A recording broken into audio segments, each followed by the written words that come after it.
Welcome to Blue Collar Mystics, the under-the-hood approach to the depths of human consciousness. So many mysteries, so little time, so many big words. That's why we aim to take the mystical and make it practical, usable in your everyday life. And we want to hear from you. We want to hear your story. What happened when you started asking yourself the real questions? Like, who am I? What is this? Is it a hologram? Is this some kind of weird cosmic joke? Hey, these are the questions that we are trying to get to the bottom of as we explore the final rabbit hole together here as Blue Collar Mystics.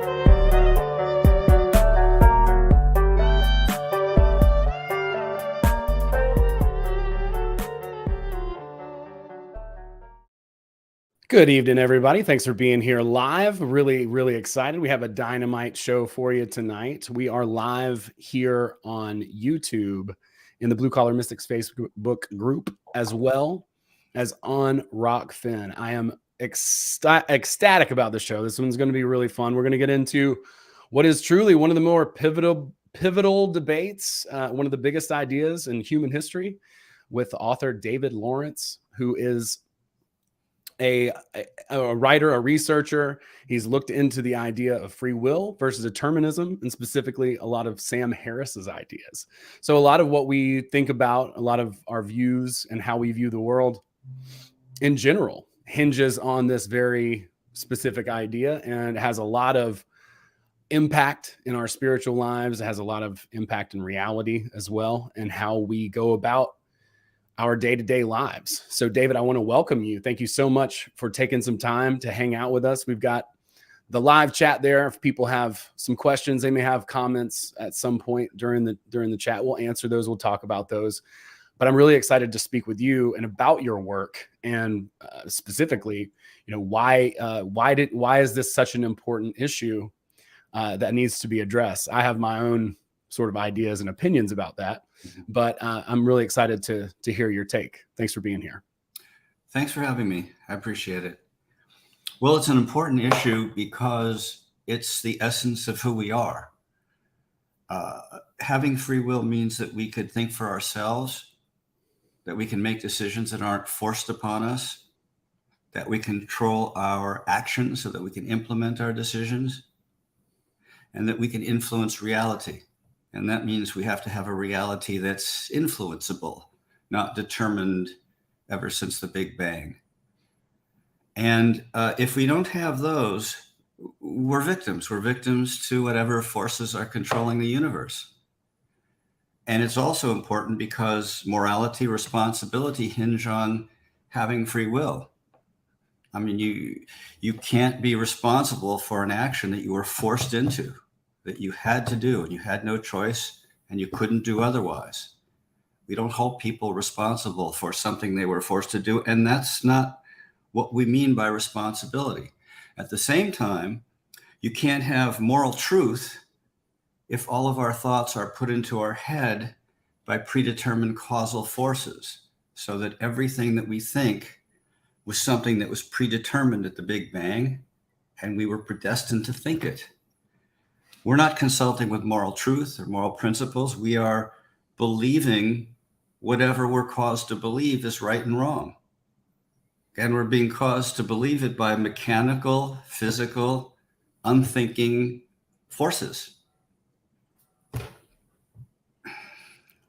Yeah, it's pretty fascinating to think about yourself. I've heard a lot of people, these are popular ideas.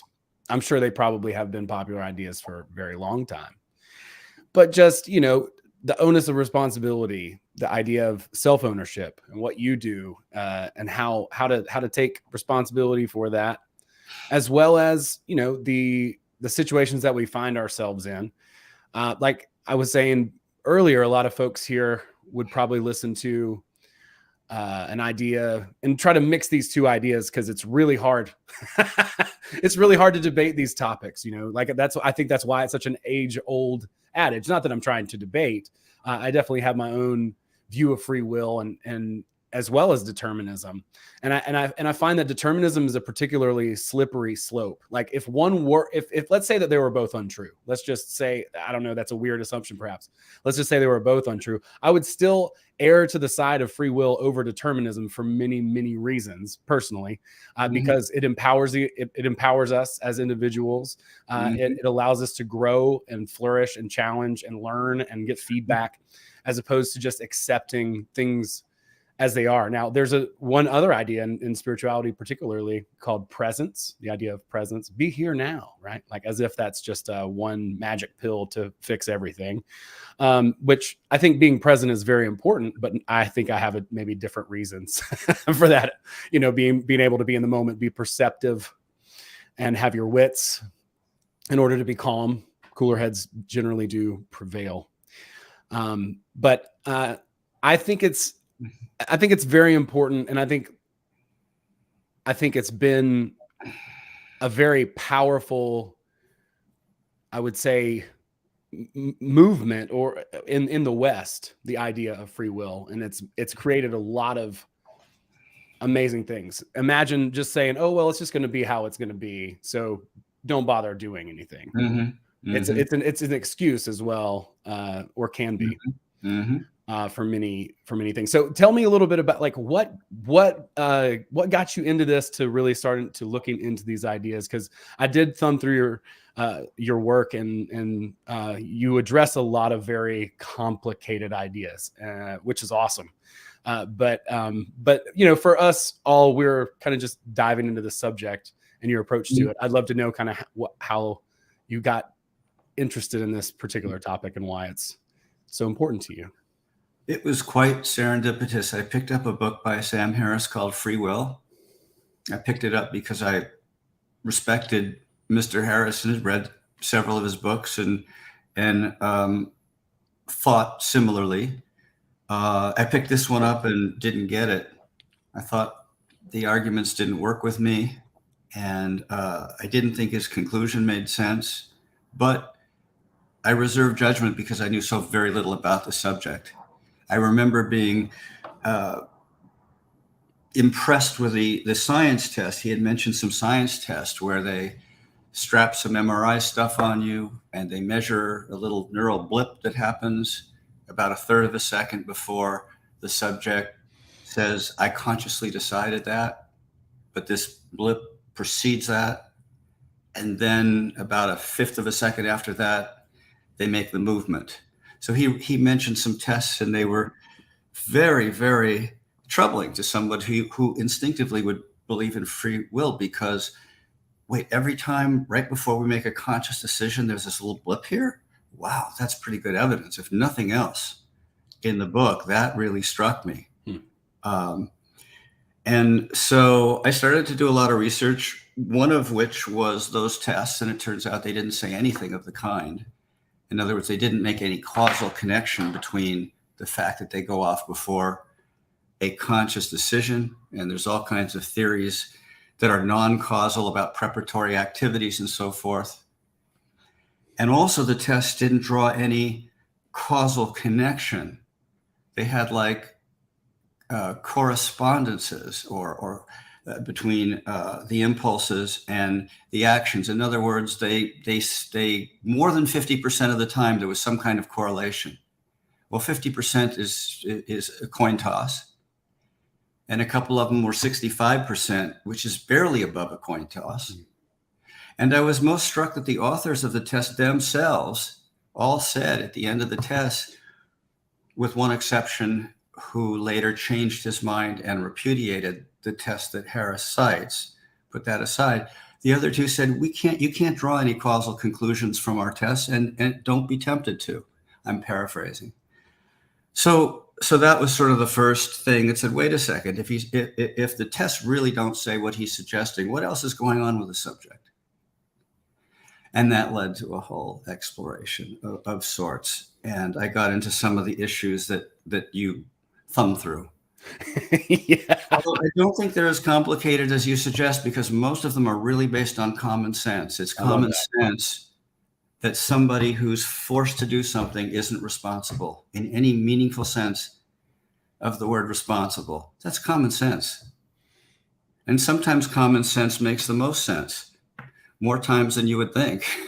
So as we go through some of these, if you'd like to, it really comes down to some commonsensical things. I would love to. Yeah, I would love to kind of go through some of these different ideas, the challenges and objections that that are noted here. And so, a little bit about this test. Was this kind of like I don't know, for some reason, like BF Skinner just flies into my head, or like with the pigeon, and several other different kind of Pavlovian type of experiments and stuff like that. But I know for a fact that our nervous system reacts a lot faster than our conscious minds. So to say, like, if something like was about to go off, or something was happening and happened in real time, and the body had some sort of a reaction to that, certainly doesn't apply any conscious action on your mind's part from your conscious brain. You know, I don't really know the basis of the experiment, but even if, you know, certain things happened, I think our nervous systems are pretty in tune. You know, they are aware if something kind of funky happens, that we get signals in our body a lot of times before we can consciously even understand what's going on. So it sounds like regardless of the results of the experiment, seem to be that there was no real, even if what they said was,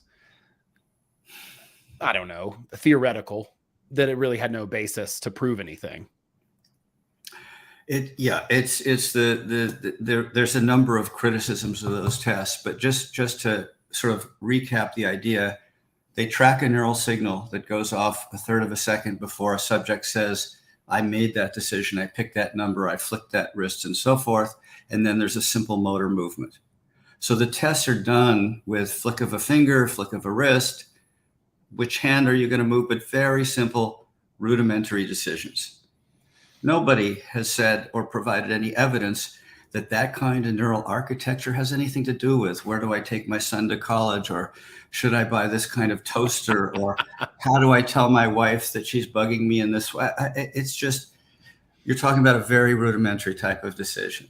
Number one. Number two, they've discredited the central measurement of these tests. The central measurement of all of these tests is, when did the subject consciously decide? And they have to compare that to when the prior neural firing went and when the subsequent action. And there have been a lot of science studies on this that basically say you can't predict when. The subject is so distracted, watching a clock, waiting for the signal, waiting to try, there's cues a lot of the time, waiting to move, remembering the rules, et cetera, et cetera.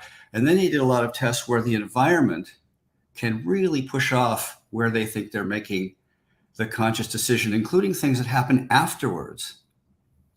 And even Sam Harris in his footnote says there's there's such problems with this measurement that it's really a retroactive estimate. It is not really a pinpoint. And it's the whole gist of the test is that thing has to go off, that neural thing, that neural blip. Then the subject has to consciously decide. So the whole central measurement has been discredited. And Harris brings it up not to show that the tests are discredited, because he's using those tests. He brings it up to show that we can be mistaken about when we decide things, or even if we're deciding things. So, but that discredits the central measurement. The relevancy point I mentioned, the subject pools are very small. One of the tests he touts was based on 4 subjects. 4 subjects on the basis of making a metaphysical conclusion about the nature of mankind, which has been debated for 2,000 years. I'm being somewhat sarcastic, but four subjects isn't enough to tell anything, as far as I'm concerned, let alone a very complicated issue. So these tests, and then when it comes down to it, they didn't find any sort of correlation that gets anywhere near 90%, 99%, which is what causal relations would have. Causal relations are a necessary connection. 65%, well, maybe it is preparatory activity. It's certainly not a decision. And what Harris and many determinists conclude is that these tests show that the brain, quote, makes our decisions for us. Well, with a discredited central measurement and a lack of relevancy, um, and not having any correlations that remotely have to do with a causation, it's hard to go along with that conclusion. And by the way, Harris isn't the only one. He's just representative of determinists in general. Sure, sure. Definitely 100% agree with that. It's very interesting how a lot of this stuff is framed. Because I mean, and so I want to jump back to kind of how you're identifying what causal is, because I think that's a word that maybe gets a little jumbly. And that is one of the spiritual principles, right? The law of cause and effect. Or, you know, in the East, I believe they just call that karma. You know what I mean? It's like I push on this thing and it goes over there. You know what I mean? But I like the way that you phrase that, because you said it was a necessary interaction between two things. And we could draw lines to all sorts of different things, right? Like maybe every time I sneeze, you know, some dude in Illinois, he has a back itch, you know, but they're not necessarily causal. They just happen at the same time. Whereas, you know, if I pick up this glass and throw it at the wall, then it's going to, you know, smash into the wall as a thing. So let's unpack that idea a little bit, because I actually, that's kind of new to me to really define what a causal relationship truly means, or if it exists. Sure, right. In determinist lore, the Big Bang happened, right? Or something happened, because in truth, scientists don't know if the Big Bang happened. That's an open question. But the idea is something happened at the beginning of the universe, and everything thereafter was a row of cosmic dominoes. And everything that had to happen is happening on the basis of those few microseconds at the, we'll call it the Big Bang for short, the beginning of the universe. So everything that happens was set back then. And it's these dominoes falling forward to today, to this moment, to this thought that you're having and I'm having. These aren't our thoughts. These are forced upon us by this causal chain of physical events going back to the Big Bang. So we have an ancient pedigree. That's the good news. But the bad news is we're biochemical robots. We don't think for ourselves. Everything we think, every belief we have is forced upon us from external causes. And they're physical, they're blind, they don't think, they're insentient, they don't live. They're physical causes. And the world is a mechanical universe. Every action that we take, same thing.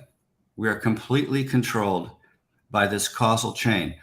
With one footnote, determinists allow a little bit of randomness into the universe here and there. So there's random events and so on, but that it doesn't really change the free will issue, because nobody can control randomness. The interesting thing about randomness is that I haven't heard determinists talk about, at least in popular presentations and in Harris's book, is that if there are random events, that does away with predetermination. Because if you have a causal chain going up to some point and then something random happens, that didn't have to happen that way. Could have happened another way. That's the nature of randomness. So then every single thing based on that random event forward is now taking a different path than had that random event been otherwise. That rules out predetermination, because now you're introducing any number of random elements where, depending on how they come out, the universe spins off in a different direction. Well, so much for predetermination. But nevertheless, they go past that sort of logical quandary and insist that for the most part, it's a predetermined world. And we are biochemical machines. Yeah, I think I find it fascinating that that's the consensus. Like, to me, that doesn't seem. I'm on. It almost seems like it's probably not the consensus. Well, let's craft the other side of the coin. What does the free will philosophy kind of look like? How does causation, cause and effect, work from that side? And you don't necessarily have to explain where did the universe come from, but you know, that what's the other maybe side of that narrative? Well, the philosopher Hume sort of takes center stage in this whole debate. Hume basically said that we never see causation. We look around and we see objects following objects in repeated patterns. And those patterns don't necessarily have any necessary connection, pardon the pun. They're just patterns, and we never see anything called causation. And so what we think is empirical is just putting together these patterns, but that doesn't mean there's a necessary cause behind them. And they're capable of being falsified at any point. There's no logical reason why a pattern has to spin out the same way just because it did in the past. It's always subject to being falsified. So the idea is, yes, patterns are useful. Pattern recognition is how we learn and survive, and it has adaptive advantage, but that doesn't mean that there's a necessary causal connection. Because if there were, free will would have nothing to jump into the universe and influence. If you couldn't get into anything because there was a predetermined causal chain, you don't have free will. So one of the libertarian free will, that's sort of the free will that has the most normal common sense version. We can make decisions. They're not forced upon us. We can have effects in the world. They come from us. Because there's all kinds of compromised versions, let's say, of free will. The position is, look, there are a lot of things that look causal, but they're not logical and they're not empirically necessary. And they're useful for their thing, but that doesn't mean there's a metaphysical kind of necessary connection that precludes free will from entering into the universe.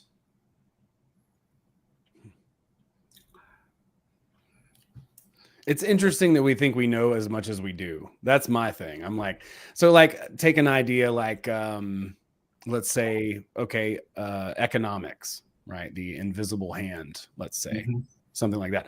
I believe in that very same thing, kind of in a spiritual way. What I might call, what I know it as like outer intention. Some people might call it God or fortune or chance or serendipity or synchronicity or whatever.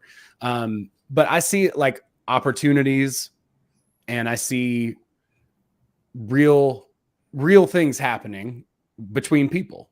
I see an actual relationship with reality and a relationship with other people, right? And when we get all deterministic, it seems like everybody wants to think that they know everything and understand everything. Like, oh well, the means of production, we'll just calculate that. And there's all these outliers. So I don't understand the outlier and how they just factor in that random event. What is that's just some strange variable that's incalculable that somehow factors in to this idea of reality. But I see very much like a relationship. I see very much like an action back and forth between things and people, as opposed to some predetermined, predictable sort of model. If it's deterministic, wouldn't it be predictable then? Yes, everything would be predictable if we had enough information about the system to make the prediction. But you raise a couple of things that I would respond to this way. There's a little bit of a chicken and egg problem, right? Are all of these patterns due to individual behavior, or is individual behavior due to all these patterns? And that gets into the second issue, because it's not an either or. And I think you mentioned something along those lines. One of the biggest misconceptions, one of the first that I was struck by in looking at determinist literature, is there's an assumption that free will is absolute, that it's all or nothing. If you don't control everything, you don't control anything. And it's sort of like, what? Where did that idea come from? Harris, in his book, says something to the effect of, in order to have free will, we need to be able to know and control all the factors that determine us. All the factors that determine us. Well, it's a little bit of begging the question there, but I think the fallacy is that influence isn't control. And free will doesn't take place in a vacuum. We have tons of influences, and they're economic influences, and there's physiological and biological and genetic and evolutionary and scientific and so forth. There's all kinds of influences. You talked about earlier about our neurological system responding quickly and faster than we can. Mhm. Okay, we have a bodily platform, and it has a nervous system, and free will. Let's assume there is such a thing for a second, would be operating on the basis of a bodily platform, and that limits free will. So the idea that, and it's prevalent among determinists, that it's an all or nothing concept of free will, and I have a chapter on this, is pretty much nonsense. It's never justified. In other words, Harris or nobody else say, now here's why it's all or nothing. It's just all or nothing. Right. And that doesn't make sense. And the presumption is that limits and boundaries and constraints extinguish free will. And what I say, what my argument is, it's just the opposite. That free will can't function in an unstructured reality. It needs something to push against. Mm-hmm. The sculptor needs to have a resistance in the clay, and the runner needs to have his shoes push off the resistance of the track. That's structure. Limits and boundaries and restraints, what we generally call circumstances within which free will would operate. It needs circumstances. It needs structure. It's not going to push off an empty vacuum. And you're not going to mold into a statue of David, particles in the air. It's not enough. So it's really, I concluded at some point, it's the opposite of this idea of absolute, unbridled, godlike, omniscient and omnipotent. Said it right that time. Hey. It's the opposite. We need structure. We need not to be able to control all the factors that, quote, determine us. Yeah, it's a challenge. It certainly makes us grow. And yeah, it's almost like, well, so by the same logic that you could say, well, everything has to be, you have to be able to control everything by your own will. And there's one of you, and there's millions of billions of people, right? By the same logic, you could say the same thing about determinism. Well, everything has to be determined. I wouldn't be able to jump up right now, right? But that was already determined would be the argument. But it's like there's no proof for that. You can't just shove the onus to prove literally everything on there. Of course, there's events that are outside of our control, but we still could choose how we interact when we are presented with a. And I think where consciousness comes into this is to be able to use our free will, right? I think there's a lot of push, I would say, for people to kind of just give up, just like, well, can't do anything about it, kind of just sadly give up and just say, I think that's what a lot of this is pushed towards, right? Like if you feel disempowered, it's very easy. Mm-hmm. It's very easy to push people in a certain direction that way, right? So I think it's the contrast of that is obviously, yes, we don't choose every single thing that happens, but we do choose what we do individually within each and every situation that we're in. So the idea of consciousness is becoming more and more aware of ourselves in those moments so that we can properly choose and make more adequate or better, let's say, decisions, higher quality decisions in those moments. I mean, I see how this resolves in some ways, and I see why it's so murky too, especially to these sophisticated rhetorician type people who could just twist and weave and complicate an argument for days and days and days. It's almost a little bit exhausting. But when you say common sense, let's unpack that a little bit, because I would love to know, maybe the better word instead of complicated is thorough, is that you've been very, very thorough in your approach to this as far as how you are approaching the argument. So maybe we can dig in just a little bit of that to the common sense of it, maybe making an argument for this idea, free will, and why it's a much better idea than determinism. Well, just to take a side note from that, it is a better idea. They've done science tests, very different than the kind I mentioned before, to see how people would behave if they were just read a track that says we're determined versus free will. And then they would set up a situation with computers in which they can cheat.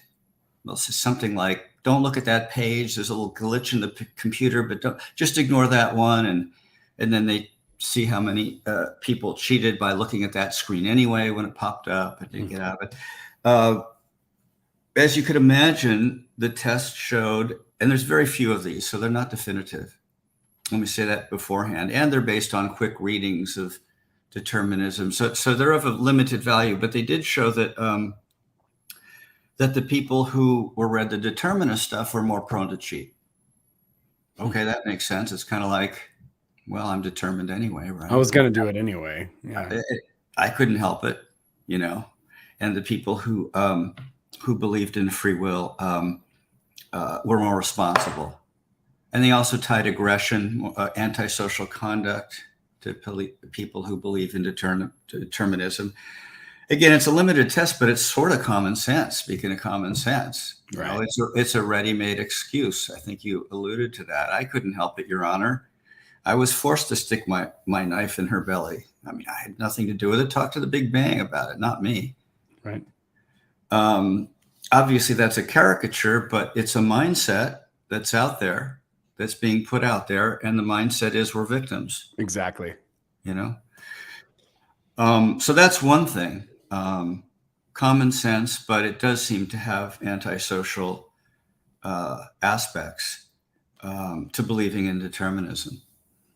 Interestingly enough, and this is a shock to me, it's sort of the opposite when it comes to other people, in the sense that the determinist group was more forgiving, which shocked me, of misconduct by other people. Actually, no, that makes sense to me.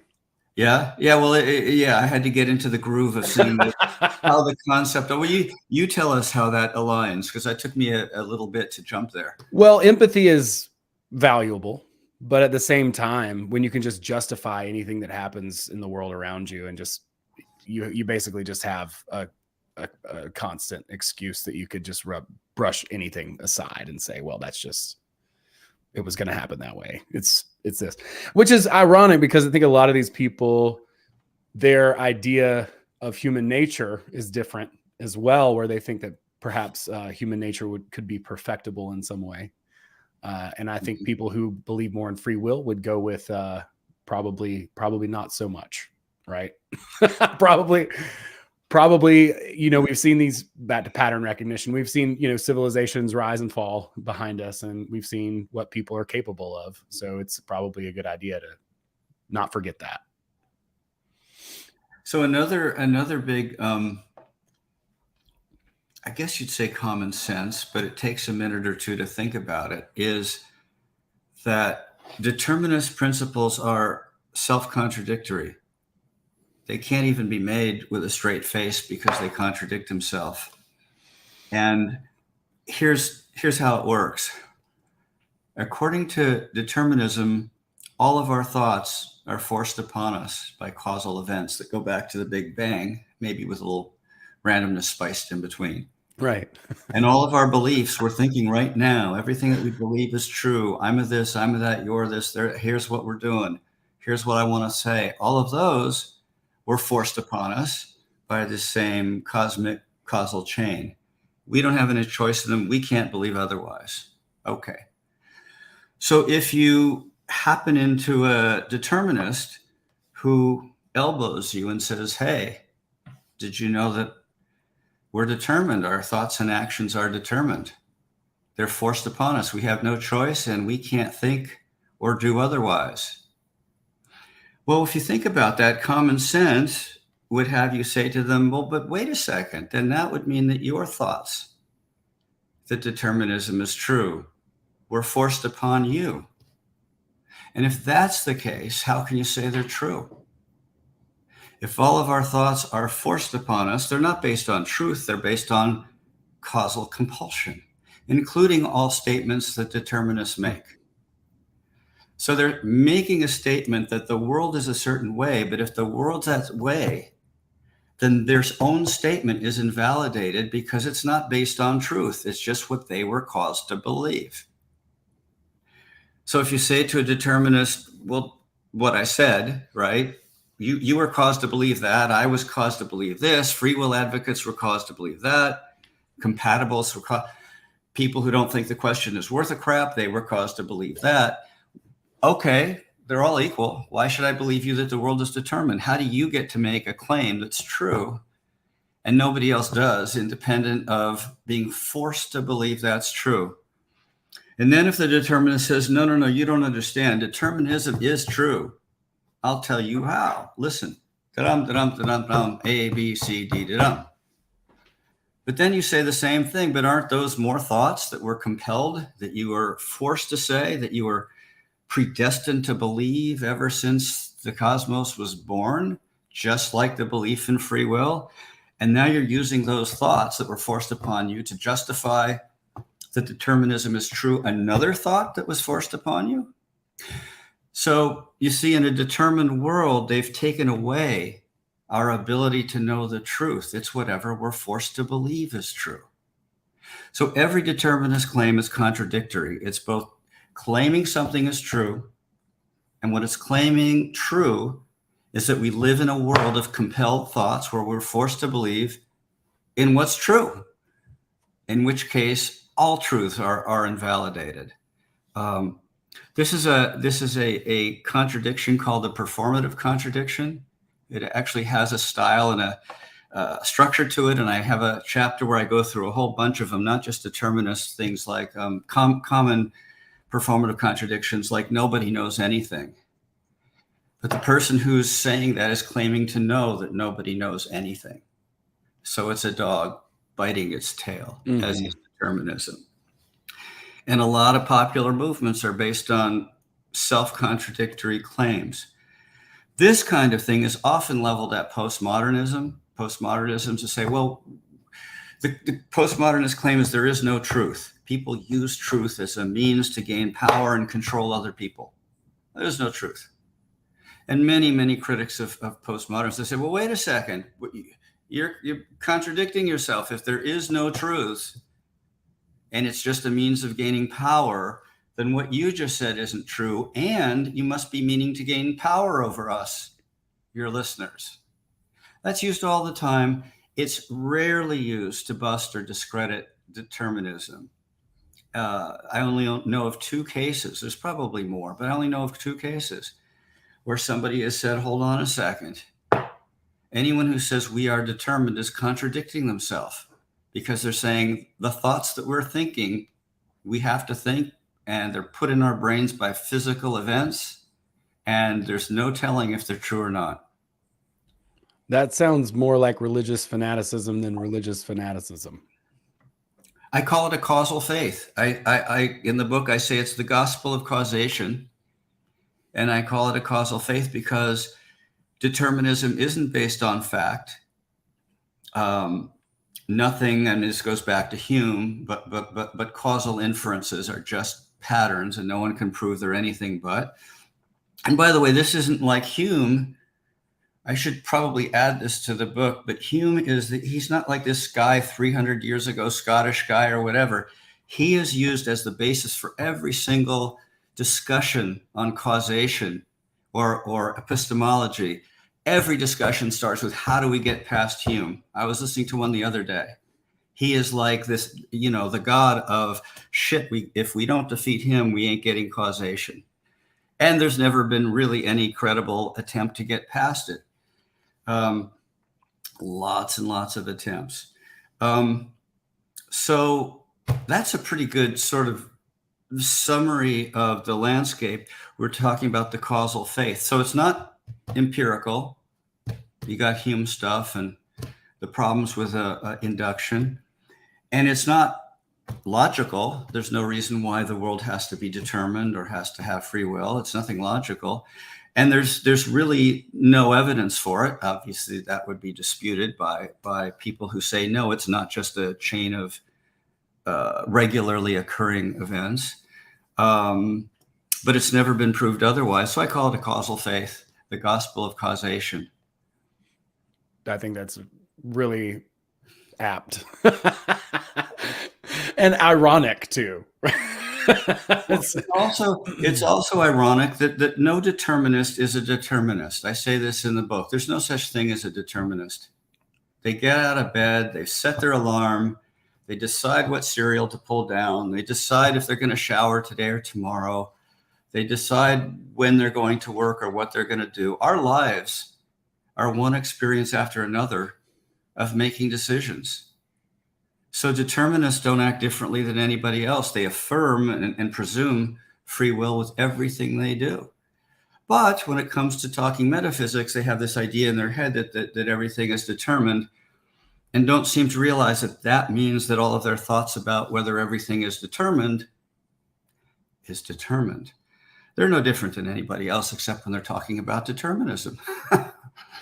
How do you think these ideas affect mental health, spirituality, how people get along in the world, particularly the ideas of determinism? Does that lead to nihilism?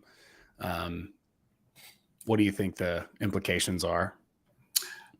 I think it's the ultimate disempowerment. We are victims. We're complete and utter victims to the forces that control us. Blind, physical, and sentient causal forces that were predestined since the Big Bang. We don't have anything to do with our lives. We can't create. We can't have goals and seek to satisfy them. We can't have aspirations and seek to fulfill them. These are just experiences that are thrown into our head by blind physical forces. We can't mold who we are. We can't help others. If we were predestined to help others, we would help them. If we're not, we're not. I start the book with comparing Mother Teresa and Charles Manson and saying in a determined universe, there's no difference between them. Mother Teresa got the benevolent set of instructions and he got the evil set of instructions, and that's what was predestined. And he didn't do anything. He didn't arrange all these murders because he was evil. He arranged them because he was caused to do them. And she wasn't a saint, pardon the pun, and doing good works and all of that stuff. She had nothing to do with it. She was caused to do it, and she couldn't do otherwise. So there's really no difference between them. And we're machines if we're determined. So to go back to your point, I mean, what are we? Do we want to think of ourselves as having aspirations and dreams and improving ourselves and creating our destinies and having a hand in creating our destinies? Again, can't get absolute about it because there's a lot of things going on that influence us. That's why it's critical spiritually. And it's interesting, the spiritual people that I talk to, the people who are grounded in spirituality, whether it's traditional or not, okay, are far more sympathetic to the concept of free will and being masters of our destiny, which again, in the beginning, I thought that's a little ironic because I thought there were great powers, that karma and God and all of this stuff. But no, actually, people who are spiritual, and I'm making a huge generalization, I understand that, but generally from my point of view and what I've put together, which is not super statistically what have you, but I think it's probably valid. Spiritual people get it. People who are scientific, like Harris and others, they're under the influence of science, and science is looking at things and trying to find out connections and trying to predict how reality behaves. And if you can predict how it behaves, then maybe there's something necessary behind it. There's a lot of answers to that one, which suggests it's not the case. I was listening to something yesterday where someone said, we're fine with consciousness. We know what that is. We don't have to explain it. What nobody can explain is what matter is. We don't know if it's a wave. We don't know if it's a particle. We don't know if it's a vibration in some other crazy kind of field. We don't know anything about consciousness. We don't even know if an atom is an atom, at some kind of weird vibration in some other dimension. Who knows? But those are parts of various theories. So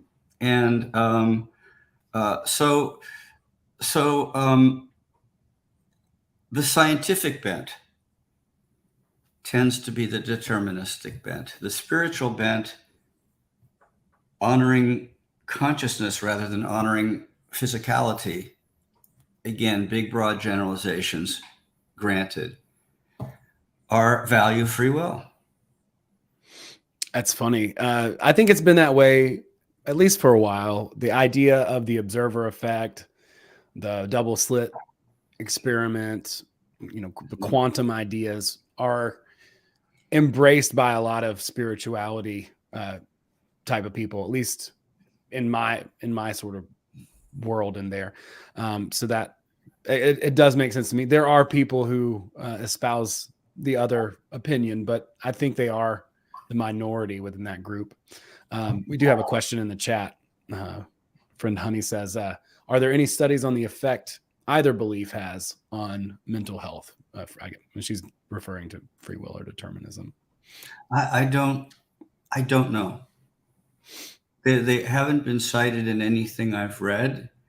I would have to think there are, in some sense, in a sense of exercising volition under certain circumstances, but I don't know of any that are specifically relating to correlating mental health with the belief in free will or determinism. I know there's, I wish I could remember the name of the book or the author, but there is one book I'm thinking of. It's just on the tip of my tongue. I read it not a while ago, but he had a whole philosophy based on the idea of free will, and actually escaped, from Germany during all World War II. But his entire philosophy is based on understanding and using free will for the idea of fulfillment.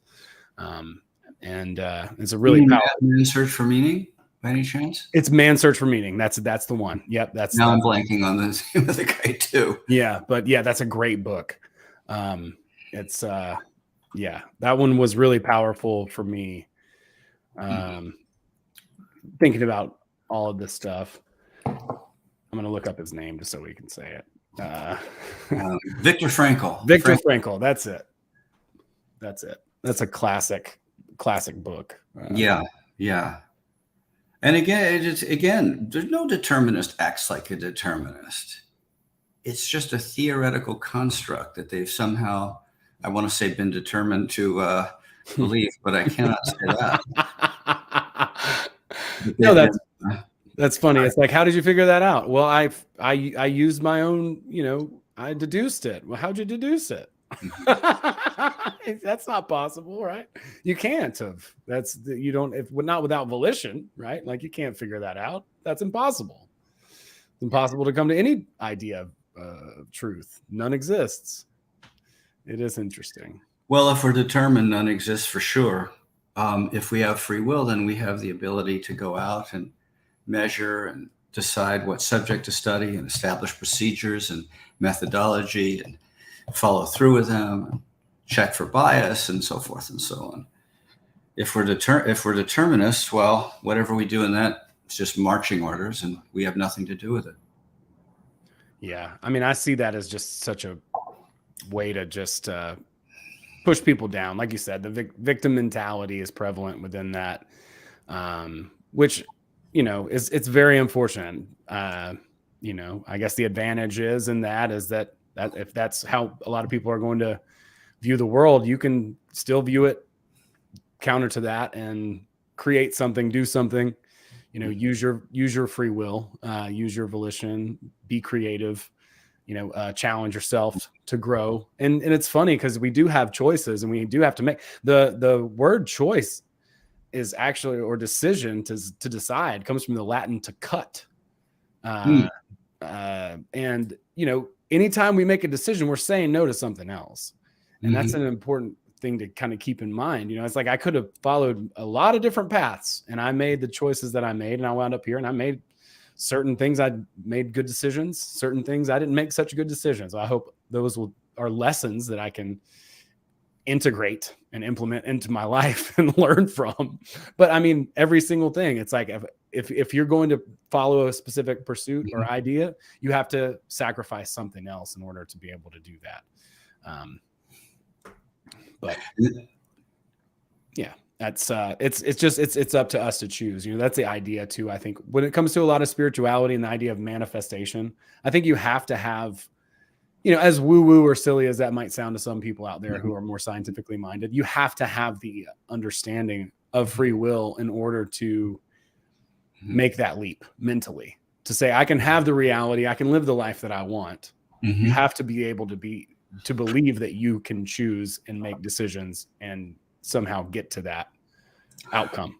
Or you can have it both ways. I mean, determinists talk about determinism and they say things like, oh, well, that doesn't mean we can't plan for the future. It's like, wait a second. What do you mean we can't plan for the future? The future was predetermined under determinism, and our thoughts are being controlled. What do you mean we can plan? How is that possible under determinist doctrine? So they'll just abandon determinist doctrine because they have to just talk about human behavior. And look what they're doing. They're proselytizing on behalf of the causal faith. They're trying to persuade that, hey, determinism is true.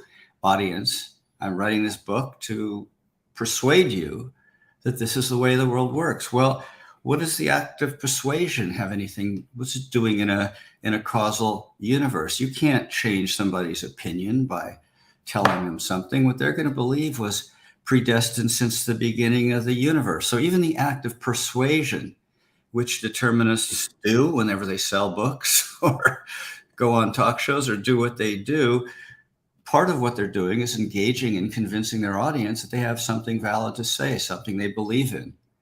Well, they're going to influence somebody. There is no such thing as influence Hmm. in a predetermined world. What are they thinking? So not to belabor the point, I have a whole section about determinist statements that are having it both ways. They say the world is determined, but then they say we've learned to control ourselves, and that's our measure of responsibility. This is from a physicist on stage in the World Science Festival. I quoted in the book. It's like, wait a second, we're determined, but we've learned to have self-control. Really? How do you put those two things together? What the heck are you talking about? Have you just abandoned all sense of logic? And this is constant. It's frequent. It's frequent in Sam Harris's book. It's frequent. Every determinist does it in 2 seconds. And there's a few people who are the exception, some scientists who are well known, who say, look, I think the world is determined, but physics isn't at the end of the day. We just learned how we don't even know why hot water freezes faster than cold water. So if you think physics is over, I mean, you think that hot water would not freeze as fast as cold water because cold water is half the way there. Well, somehow somebody realized recently that hot water freezes faster, and physics, or maybe it's just discovered that we don't know anything about why. So this physicist said, look, I mean, I don't believe in free will. I think the world is likely to be determined, but we don't know how water freezes. We got a lot to learn in physics. So if you think, I'm paraphrasing, if you think physics is over at the end of the day, it isn't. And if one day it turns out that there's proof of free will, then we will, abandon our point of view and adopt that point of view. That's what scientists do. They go with what seems to be empirically justifiable. So those who are fairly open-minded, even in the scientific community, will say, look, it's our sense of things. We see things as causal, but physics ain't over. Imagine what it's going to be like in 500 years, I pose in the book. You think anyone in physics is going to look back and say anything other than, oh my God, those dummies with the quantum stuff. What did they think they were doing? How ignorant were they? And there'll be a whole nother paradigm that, has completely blown Right. physics and everything out of the water, the likes of which we can't imagine. We can't even conceive. Which, by the way, that's another thing. A big argument determinists use is science has determined that we're determined. Again, no pun intended. You just can't get away from that word.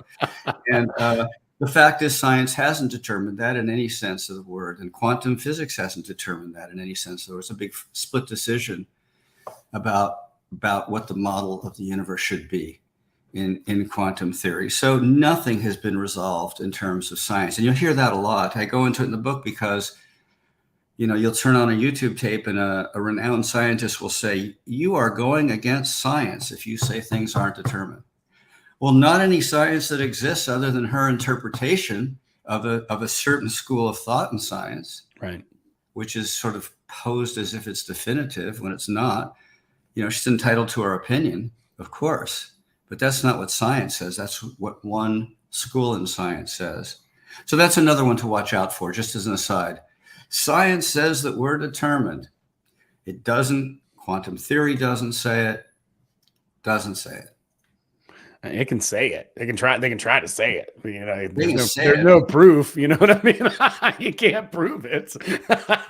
No, it's very funny when you phrase it that way. It really points out the oxymoron in the philosophy. I just think we got to be honest about it and say science hasn't yet resolved the issue, assuming it can. It has not resolved the issue, and there's no question about that. That is resolved. And I say that in the book. I explain why science has not resolved the issue. That's awesome. I love that. Well, tell us a little bit about the book. I have a link below with everybody with David's website, as well as I believe I have a link to the Amazon page, but I'm sure you can get off that via your website. Tell us a little bit about it. Well, I just came out with the new edition, posted it within the last few days. And I'm coming out with an illustrated version of the book, which you can sort of see in the background, sort of a workbook, but now it's called Illustrated book, which takes the subject, which can sometimes people think it's a little heady and beyond common sense. I think it just comes down to common sense when you sort of put it together. It's like, wait a second, we can't free will because we don't control the Big Bang. We don't have free will. What? We have to control everything. So I thought because of the headiness of the subject, it would be fun to do a workbook. So I got an artist who's terrific. He did some great work. It attempts to illustrate what I'm talking about. In the science test, for example, he's got a guy strapped down in a chair, and you see the impulses and everything, and it's 1, 2, 3. Really well done, and I hope that it will be received well. And it's about a couple weeks away. Oh, that's awesome. I love the idea. I love anything like that fuses, art like that as well. And we'll just take a little peek at your website, actually. Yeah, you guys can go to biochemicalrobots.com. I've got the link down below the video. Except maybe if you're on Rockfin, I can't put links in there, but yeah, it's awesome. This looks beautiful. It's very well done. And so these are kind of the style of the book that's upcoming. Oh, look here. It's the same artist. He's much more detailed. That's a little bit more schematic, but you get a sense of it. And the robots are pretty much like that. And he did the page, the things above the page as well, above the chapter. So those are also his. And there's a email. You can write me on the website, and I'll answer anyone who writes and give it my best to bring to bear what I've learned in researching the topic. Well, it's tremendous. You put a lot together. And yeah, I said earlier at the top, there's a lot of heady ideas, and mostly that's the determinists, with all these ideas. And then you just have to kind of keep debating these topics as they come up. I mean, that's how we learn. It's how we derive truth, right? Through the synthesis of ideas. But I think your work is awesome, and thank you. I really appreciate you taking some time to come and just hang out, talk to us about it, talk to us about some of these ideas and how they affect us. I think it makes a lot of sense, and it's something that people I would hope would get more of an interest in. It's fascinating to me. I ponder a lot of this stuff, and a lot of the people that kind of are in my circles, we talk about these ideas a lot. So it's cool. It's exciting. It's really, really cool. So thank you so much for taking some time to hang out with us. And yeah, everybody be sure to check those links out. I see you're on Instagram as well. I'm pretty active over there too, and Twitter. And yeah, folks. Yeah, those are biochemical robots will pretty much take you to Facebook, Twitter, Instagram, Reddit. That's the handle. That's the handle. That's great. Biochemical Robots. Everybody check it out. David Lawrence. And thanks for hanging out with us tonight here on this live stream on YouTube, Rockfin.